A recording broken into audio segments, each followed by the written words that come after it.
There comes a point when a car reaches a certain age. At 25 years old, it's no longer a car, it's an antique.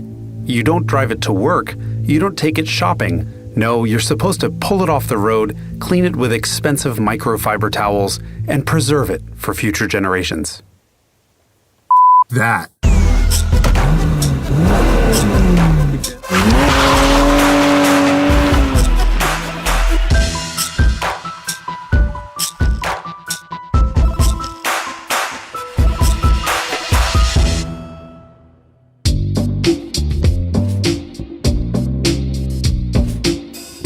The BMW E30 is one of the best driver's cars in the history of the automobile. The name E30 refers to the internal chassis code that BMW gave to the 3 Series, sold in various forms in America from 1984 till 1993. It's the car that cemented BMW's ultimate driving machine reputation, but it didn't start out as anything particularly special. It wound up as something very special, the M3. The most epic homologation race car of all epic homologation race cars. This may be the winningest sports car in the history of the automobile. But the E30 started out as something a little bit more simple. Like the 2002 and the E21 it replaced, it was just a formal 2-door coupe. And at the beginning it had 2 duds of motors under the hood. A 20-year-old 4-cylinder and a straight 6 that revved all the way to 4,800 RPM. It wasn't until halfway through the E30's product cycle that it finally occurred to BMW, maybe we could have a little bit of fun with this. So then we got the 4-door sedan, the all-wheel drive variants, the convertible, and finally, at the very end, they made the Wagon. This body style never came to North America, but as far as I'm concerned, it's the hottest E30 of them all. Why? 1, I'm missing the chromosome that most Americans have that makes them hate wagons. And 2, good luck folding down the rear seats in an M3 to try to fit some race rubber in the trunk. Not gonna work. Whichever the body style, it was an engine added in 1987 that defines the E30. This was the 325i engine. Nothing special on paper, just another single-cam 12-valve straight 6. But now it revved to over $6 grand and made 168 horsepower. And it completely changed the E30 experience. The M3 gets all the love in the enthusiast community, and back then, M actually stood for motorsport. This car had one job: to dominate the racetrack. And it did it well, winning just about every touring car championship there was. DTM, BTCC, WTCC, you name it. And then it won rallies and endurance races like the 24 Hours of the Nürburgring 5 times, and the 24 Hours of Spa 4 times. But these days, everybody's M3 is in a garage gathering dust. It's the 325i that's doing most of the racing. Witness Spec E30, one of the most popular amateur racing series in America. Why? Well, the M3 has been put up on a pedestal and mostly away in people's garages under covers. They're worth too much money to take out on the racetrack. 325i's, they're cheap, they're plentiful, they're tough as nails, and with a bunch of little tweaks, they're awesome on track. And off track, and over the river and through the woods. But surely you'd never do that to your own car.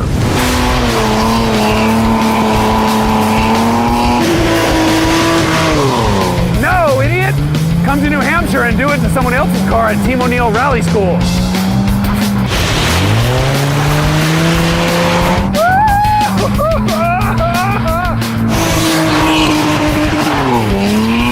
Of all the cars in the world, Team O'Neill chooses E30 325i's for their rear-wheel drive school. Why? Well, because the BMWs are impeccably behaved driver's cars and they're impossibly reliable. The school regularly buys E30s for a couple $100, stuffs a cage in them, installs a skid plate, and then sicks them on unsuspecting students. Or in this case, me. I've been beating on E30s for years, but nothing like this. This is the biggest playground for sideways stupidity in the world. Forget doing donuts in a parking lot. Rally School combines the art of sideways, something I'm naturally good at, with the science of being fast, something I'm not. Here, the Team O'Neill teaches me more car control tricks in one day than I've learned in the past 10 years. Including some advice about which trees to hit and which one to avoid. Apparently, you're always supposed to look for the softwood trees.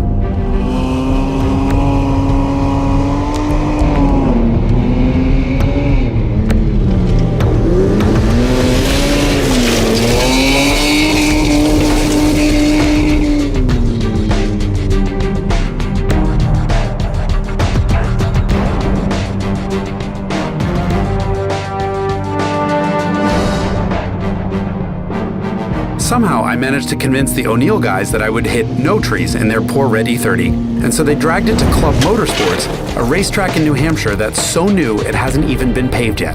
Why? Why not?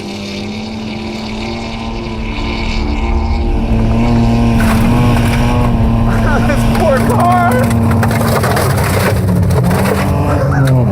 I don't think I've ever beat a car like this, ever.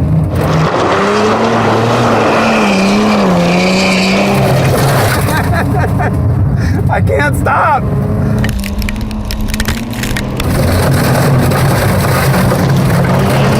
I love this car! Oh my God! So, from an engineering perspective, there's nothing actually really all that special about an E30. Just an iron lump of an engine up front. The steering wheel's really high and the steering's slow and overboosted. But it's got strut front suspension too, which is nothing special, and then semi-trailing arms in the rear. And this is a suspension design that's been largely retired, mostly because if you lift in the middle of a corner, it throws you sideways. That actually helps on dirt. This car is tough as nails, and as soon as I lift, I'm sideways on every corner, but it's so controllable. This thing doesn't have ABS. There's nothing stopping it. I'm doing all the work, and it is so much fun!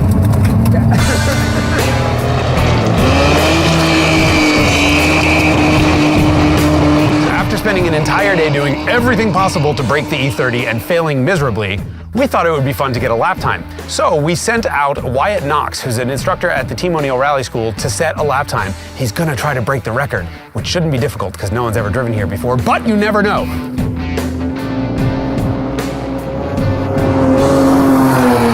.234.07, it's a record! Okay, enough of that silliness. It's time to put E30 to pavement. This is a 1990 325i Wagon. To be perfectly honest, it's my 1990 325i Wagon. German spec, it's got 165,000 miles on it, and I've put way too much time into it over the years making sure it still looks like a brand new car. And though it still does a wonderful job at hauling groceries, I'm much more interested in it hauling ass. This started out as a 2.5 liter, but I put a 2.7 liter block under it because I like torque. The 2.7 makes more torque just off idle than the 2.5 did at its peak, which made this car just a lot more drivable on the road. And we're not talking fast car here. It does 0 to 60 in about 7 seconds. But it's a handler even against modern cars. I wanted to keep it drivable on the street, but I wanted to up the handling ante. What I did was took the spec E30 kit, which is springs, shocks, and sway bars, put that on, and then put really aggressive rubber. Now that it has the body control to deal with huge levels of grip, I can put really, really grippy rubber on it.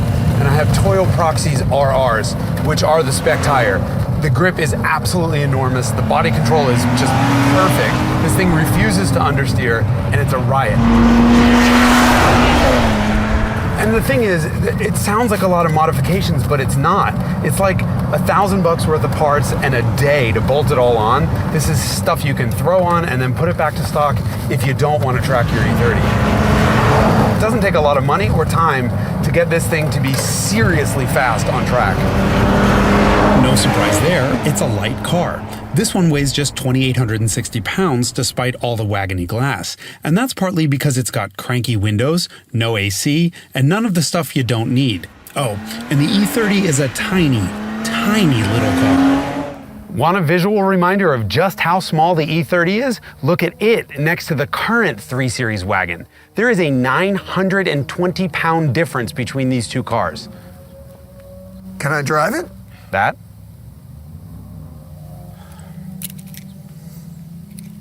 That was a mistake. Sucker.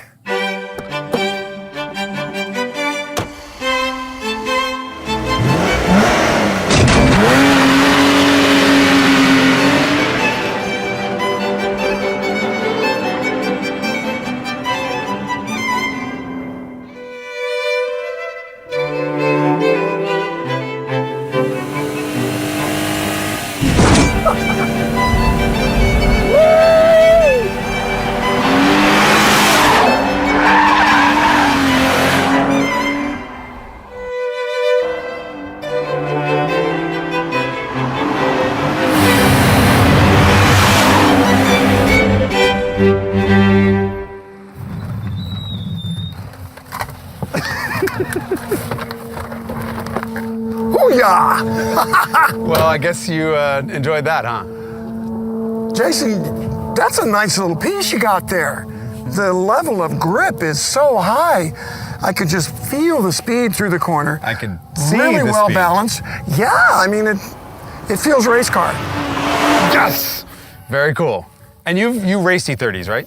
You know what? I actually built an 87 E30 325 IS into a very mild race car 20 years ago. Cool. And I loved it. The exhaust note was what attracted me to it. And then it was reliable. We ran around, and your car stops really well. And I could not believe the turn in. Crack the wheel and boom, into the corner. Very impressive. One question though, how do you think this car would do, or a Spec E30 would do against like a modern 3 Series wagon? Well, you know, compared to a current BMW, this E30's got a lot less power, but it is way lighter. It has got way more grip. I think that your wagon would kill a modern BMW wagon. Yes, I was hoping you were gonna say that. That's why we brought this. Oh, a 7 Series. No, it's a 3 Series, but it looks so big next to that.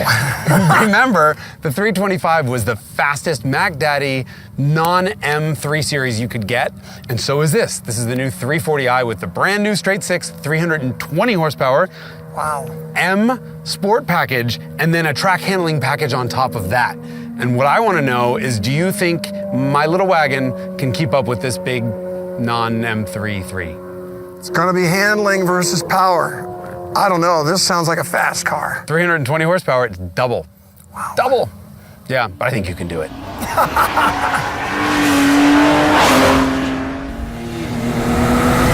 Okay, and here it is, the hot lap. On the left is my car, on the right is that new BMW 340i M Sport Track Pack. Notice that before we even start, the new car has a 10-mile-an-hour advantage crossing the start-finish line.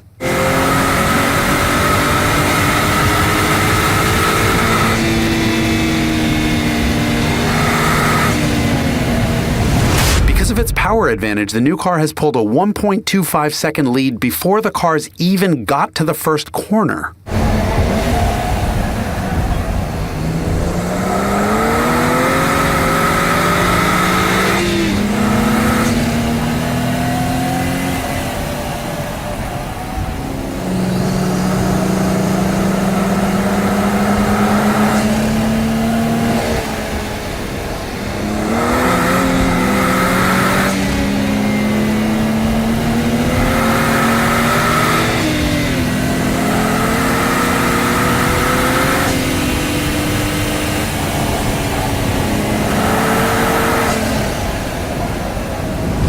Here, the E30 actually pulls ahead of the new car. That means it's regained the more than a second it lost on the front straight. Look at the speeds and G-forces and you'll see why. The E30 averages 1.14 G around the bowl, the new car only 1.06. Since this corner leads onto the longest straight at the streets of Willow, it's doubtful that lead will last for very long.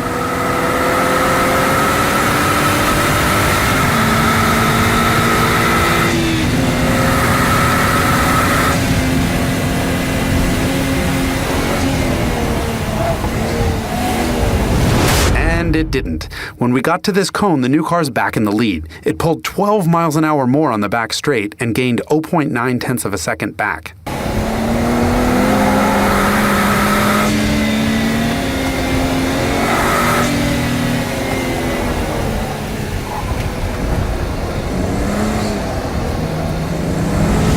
But through those tight corners, the E30 gained most of that ground, and the two cars are once again basically tied.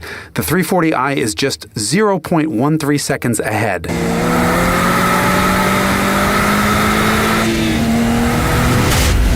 The straight is, alas, just a drag race, and the F30 winds up pulling back ahead. But it crosses the finish line just 0.56 seconds ahead of a car with only around half the horsepower. You see why enthusiasts swear by these old BMWs? With all due respect to the M3, the 325i is, dollar for dollar, the best E30 you can buy. It has one of the smoothest and best-sounding engines ever created by mankind, wrapped in a timeless, tiny little body. It's everything that enthusiasts ever wanted in a car, and none of the crap we don't. This is the car that made every other company want to be BMW. To this day, if you mention the word E30 to a BMW engineer, they get violent.